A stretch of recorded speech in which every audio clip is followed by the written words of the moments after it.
Saat ini kita hidup di zaman yang hampir mirip ya, seperti zaman waktu Nabi Muhammad itu lahir. Jadi waktu itu umat itu sedang dalam masa jahiliyah. Sama, sekarang pun sama.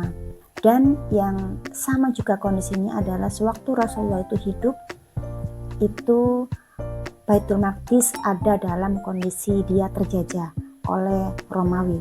Nah, sama teman-teman, sekarang Baitul Maqdis juga terjajah oleh Israel ya. Maka Rasulullah itu melakukan 3 langkah strategis. Yang pertama itu beliau jihad ilmu, memahamkan para sahabat tentang pentingnya Baitul Maqdis dan lain sebagainya. Di jihad politik, Rasulullah mengirimkan surat kepada penguasa-penguasa musuh. Kemudian Rasulullah juga melakukan jihad secara militer. Rasulullah mengirimkan pasukan, yaitu dipimpin oleh Usama, seorang pemuda yang luar biasa, dan kemudian bisa bebas di masanya Umar bin Khattab. Nah, kalau kita ingin membebaskan Baitul Maqdis secara total, ya sudah ada contohnya gitu yang dicontohkan oleh Nabi Muhammad sampai kepada sahabat Umar bin Khattab. Kemudian hal ini juga kemudian di copy paste oleh Salahuddin Al-Ayyubi ya. 2 kali Baitul Maqdis itu dibebaskan dengan cara yang sama. Nah, mereka sudah berhasil gitu. Kenapa kita tidak meniru cara ini gitu. Nah, sekarang pertanyaannya, kalau misalnya mau jihad secara militer itu kita susah gitu ya. Karena saat ini kondisinya memang belum bisa ke arah sana. Karena belum ada satu komando, satu suara yang bisa memimpin untuk ke sana.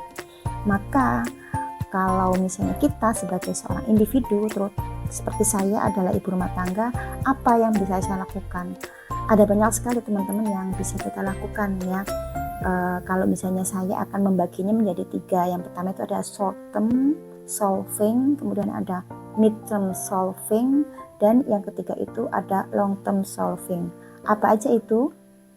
Solusi ini adalah subjektif dari sisi saya ya, dari sisi seorang ibu rumah tangga. Yang short term, apa saja yang bisa kita lakukan? Menurut saya yang bisa saya lakukan adalah doa dan sunnah. Kenapa saya masukkan di short term? Karena dari sisi waktu, misal ketika saya misalnya tiada, maka kegiatan doa dan sunnah-sunnah itu akan berhenti, dan juga dampaknya itu hanya kepada saya sama Allah saja gitu ya. Kemudian yang kedua, pada memberikan hadiah untuk Gaza ya, untuk saudara-saudara kita di sana.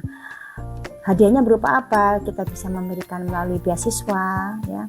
Kemudian bisa juga dengan uang, nanti itu akan dibelikan kebutuhan pokok atau popok dan lain sebagainya.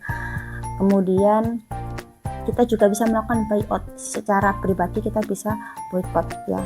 Kita meminimalisir belanja barang yang itu terindikasi affiliate. Itu adalah short term solving menurut saya. Sedangkan mid term solvingnya seperti apa? Misalnya yang pertama, saya membeli dan membaca buku yang terkait sama Baitul Maqdis. Misalnya Baitul Maqdis for Dummies, buku emas Baitul Maqdis, Roadmap Nabawiyah pembebasan Baitul Maqdis, buku kecil Baitul Maqdis, Jurud Fisabilillah, Hamas, Tufan Al-Aqsa, dan juga ada seri buku Baitul Maqdis yang untuk anak-anak. Itu nanti kalau misalnya toh saya nggak ada, itu masih bisa dibaca oleh orang lain. Kemudian yang kedua, saya posting, saya merepost ya berita-berita terbaru atau info-info tentang Baitul Maqdis, dengan harapan itu menjadi jejak digital saya. Kemudian yang ketiga, saya juga aktif menghadiri forum-forum yang itu membahas tentang Baitul Maqdis, misalnya di launching buku Baitul Maqdis, kemudian ikut juga kelas taktis seperti yang sekarang saya ikuti ya, Tahrir Al-Aqsa Indonesia. Nah, itu saya ikut juga secara rutin, ada tugas-tugasnya di situ. Dan kemudian yang keempat, saya berpartisipasi dalam menyebarkan ide atau menyebarkan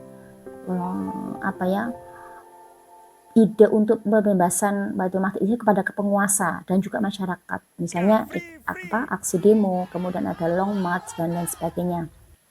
Dan yang long term solving menurut saya yang sudah saya lakukan dan akan terus saya lakukan, yang pertama itu adalah menyampaikan sejarah dan juga informasi penting lainnya dalam sebuah forum.